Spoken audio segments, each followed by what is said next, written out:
Hey, it's Fort Worth Playboy. And my Playboys Bunny. Welcome to our podcast where we discuss pickup, game, relationships, and Sex.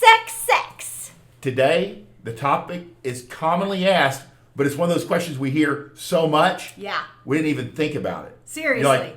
It's like somebody asks you directions, or you hear it all the time.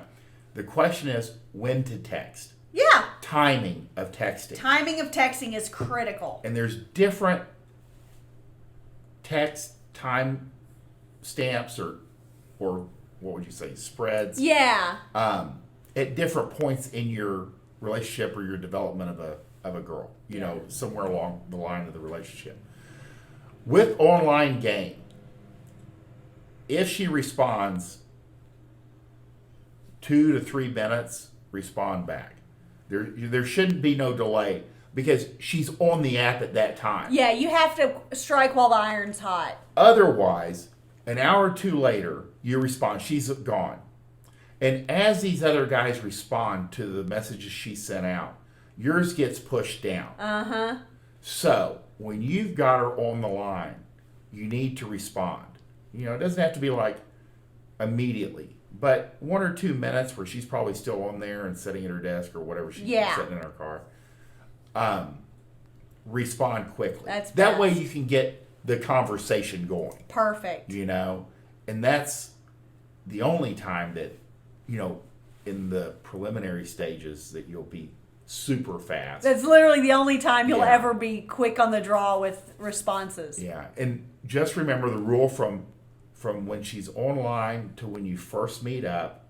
Try to minimize the amount of time you go back and forth. Use your phone for logistics. Hey, you get through the conversation. I find you interesting. Why don't we have dinner or, meet up for drinks Sunday at 8? Yeah. And then go from there. And then keep it to a minimum. Yeah, don't become text buddies. Remember, online, on text, phone calls, before you meet, her job is to disqualify you. Her job is to find a reason to not meet with you. There's nothing in there that she's looking, going, man, I really like this guy's whatever. That doesn't even cross her mind. No. It's completely neutral or negative. Yeah. She's looking for a red flag, a chink in the armor, something that rubs her the wrong way so she can not waste her time. Yeah. Yeah. Yeah. That is, your job is to minimize and basically don't talk her out of it. Yeah. Keep it simple. Use your scripts. Use things that you've said before. Use lines because you'll always hear the same questions. And rinse and repeat. Yeah. All the way into where you meet them. Because once you get in person with a female, your charisma and presence take over. Mm-hmm. Guys have the advantage in person. Girls on the phone, I stopped talking to them. I just ghosted them. But they can't do that once you meet in person. Right. It happens down the road. But after that, you want to seem like a busy guy that has a lot going on in his life. Yeah. What does a girl think when she hears from a guy, she's not fucked him, and she hears from him all the time? She gets bored. Yeah. It's when you get into a text relationship, especially before there's no contact of any kind, especially not sex, it gets kind of lame, like he's your buddy, like he's your friend, and he's kind of annoying. It's an annoyance to have a constant text conversation going with someone that you're not really sold on yet.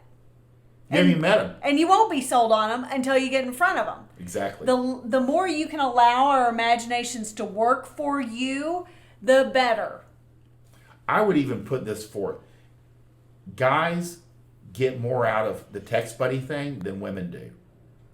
I think you must, because you guys are really drawn to it. I think they do. I think they truly enjoy it more, and limbically, you know what I mean? They truly get more of a better rush. Yeah, exactly. Especially if they're talking to 3 or 4 girls. They could never do that unless you're at a party. Yeah, good point. And it's the potential for sex there, whereas the girl's like, God, I wish this dweeb would quit texting me. Well, and like you've said, men are action takers. Exactly. So you're he's men taking of lots action, so he's taking a lot of action, which means you're texting a lot. Don't do that. Yeah. Once you've met, once you've banged, you want to be a busy guy. Yeah. You don't want to be super available. You have things going on in your life. And this is what I learned, and I picked this up from some other player, was especially when you're dealing with like adult women, girls that have jobs, they have kids, and it, really think about what their life looks like and what time of the year it is. Yeah. Because like during the school year, I would never text until like maybe noon, 1 o'clock. Yeah. Never in the morning, because girls are trying to get their kids together. Yeah. This is girls that you don't have a relationship with. This is girls that you're kind of developing something with or haven't met yet. Never in the morning, because they're running their heads. They can't stop and think about responding to you. Yeah. And so it just sits there for hours. Noontime, where she might be at lunch and have her phone in her hand. Probably about 5 o'clock, maybe 4 o'clock, where they're in transit. Yeah. And then like Coach Corey Wayne's rule is nothing after 7 o'clock. I think that's a great rule. But I mean, literally, I would say even 5 o'clock is kind of, or 4 or 5 is a rough time. Were you saying yes or no to that time period? I was saying yes. Fascinating. Because most women have just picked the kids up from school. They're getting off from work. They're driving. They're trying to make dinner. Like, that would seem like a really rough time about 6 to 7? 6 to 7? Yeah, I would think so. And then you're not available. And Corey Wayne, and I actually started using this, he said, after 7, I just wouldn't be available. It works with their imagining what you're doing. You're busy, you're out with other girls, you're going places, you're doing things. Yeah. And usually I was either at the gym or working. You know what I mean? You're in front of clients. Yeah, but again, the best part of it is you don't have to lie either. No. Because if she says, what are you doing tonight? And you're going out with 2 girls, you don't have to cover yourself, or you don't put yourself in the position where you have to go, well, I'm going out with 2 girls. Yeah. And then she gets whatever. But that doesn't leave a lot of time to text, which is good. You're busy. Good. You're busy. Good. Again, you want to do most of your business like a salesman, face to face. Perfect. And then just have a schedule where they're coming over. You build a rotation. Yeah. And you don't have to work the phone, But these rules apply even if you're actually just wanting to date one girl at a time, or are looking for something serious, like a serious girlfriend or possibly a wife. This all works even if you're not trying to be a player or a pickup artist, or running a rotation. It works when you want to be attractive. Exactly. And don't be unattractive. This is more about the laws of attracting women, not necessarily of being running a lots player. of them. Yeah, exactly. The players learned it, and you can apply it to works. Your game. It definitely works. And it gives you control. And again, vary your response times. Mm-hmm. Sometimes you'll respond 10 minutes later, sometimes an hour later. Yeah. Sometimes quickly. That's okay too, as long as you don't do it all the time. Right. It just works. I mean, girls like to think about it. We do. Let their imagination do your heavy lifting. Well, and just from the girl perspective, whenever you carry yourself like this on text, then whenever that ding goes off on our notifications, we get excited.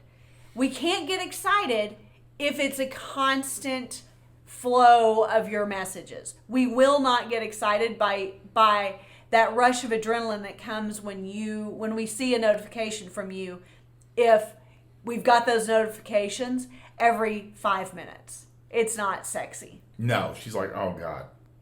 I've got stuff to do. I don't have time to sit here. I can't be texting this guy He's all a nice day. guy, but I can't. Have you met him yet? Yeah, no, exactly. I mean, met him. Yeah. And also with the texting, do your best to allow her to be the last one to text. Yeah. these are weird little quirky game things that just work. And what happens when you do that? When, let's say it's 7:05 and you've stopped texting, and you have, and I will add to make sure that you're not necessarily signing off for the night. Like, you're not saying, okay, well, good night, I've got an appointment. No. Nothing like that. You just kind of stop responding. Exactly. And inevitably, she's asked another question that you're just not responding to. What's fascinating about this is the girls of us, we are sitting with our phones in our hands for at least 20 minutes when you do that. And that, every minute that is ticking by that we're doing that, we're thinking about nothing but you. And every other notification that comes through of any kind, we hope it's your response. This gets her drawn to you and lets her imagination work in your favor. Perfect. That's where we're going to end. I love it. You can't do any better than that. Yeah. I mean, that's how you play the game. But what about after sex? Well, yeah, you vary your responses after that. Yeah. Sorry. No, that's okay. I hope I delineated that enough. Nothing changes. Yeah. I mean, I even know guys that are married that are like, yeah, I never text my wife. Well, once you're married or once you're actually in a relationship, I think a lot of guys play it well when they don't respond to everything that's not actually critically important. You're at work, you're busy, you're a professional, you're on a job, whatever it is, unless it's blood, fire, or broken bones. If it's a genuine emergency that your wife is like, Timmy's in the hospital, he had an accident at school, meet us up there. Yes, respond to that text. Call your wife. But if she's like, I'm getting strawberries at the grocery store today, I'm going to make strawberry shortcake, don't respond to your wife. Because, again, even though she is your wife, she will be like, he's not responding. I wonder what he's doing. I wonder. Her imagination can still work in your favor even once she knows you. Mm-hmm. Absolutely. I think we're somewhat of an anomaly because we work together. Yeah, we're literally together 23 hours a day. Yeah. 7 days a week. And then when we're not. But we're still texting all the time, because even when we're at the same stuff. But, if she's, now, I will say reward good behavior. So if she sends a sexy text, man, yes, your cock was incredible last night. I've never been so wet. Or I can't stop thinking about this dream I had of you last night where I was riding you like a pony and I was coming like a freight train. If she sends you sexy pictures, if she sends you sexy texts, you reward that. But he's got a good point. Reward the right behavior. Yeah. And ignore the bad behavior when it comes to text. Exactly. Exactly. We don't want to say punish because you don't really punish people right through the phone. But she's right. So you do have to be cognizant about what comes through because you don't want any hurt feelings. Well, and anymore, there's nobody who's missing notifications. Yeah. I mean, there's so many different ways that we see everything that comes through our phones. Yeah. There's I think most girls kind of like figure out their husband or their boyfriend. Yeah. They're like, he's in meetings all day. Well, and sometimes if you're busy, if I'm like messaging you, but it's been something innocuous or whatever and you aren't responding, I'll send you something sexy and then I get your attention. Yeah. It's true. And women's oxygen is their man's attention. That's all I wanted was your attention. Perfect. So she just keeps amping it up a little bit. Hey guys, this isn't just limited to you because I sat in the car one day and this only happened once, but I noticed she was texting her son. And she was becoming frantic because he was sending her back like one word answers. And she's like, he's not giving me the attention I wanted. I was like, man, they're like sharks. They'll like eat everything in the room. Do you remember that? No. Oh, yeah. That's hilarious. My 24-year-old grad son. And he's not a man of a lot of words anyway. He's like, I'm busy. That is hilarious. Deal? I was like, that's hilarious. Morgan doesn't talk a lot in general. That's hilarious. He's a man of few words, and you're trying to get him into a conversation in the morning on the phone. By text. It's not going to happen. It's not going to happen. That is hilarious. No, I had forgotten about that. You're talking to yourself. He's just not giving me the attention I want. note, we want you to win. Please like, subscribe, share with your friends. Keep all of this in mind in your relationships in life, whether you are trying to date everyone in the world or you've got a wife of 30 years. It all works. Bye.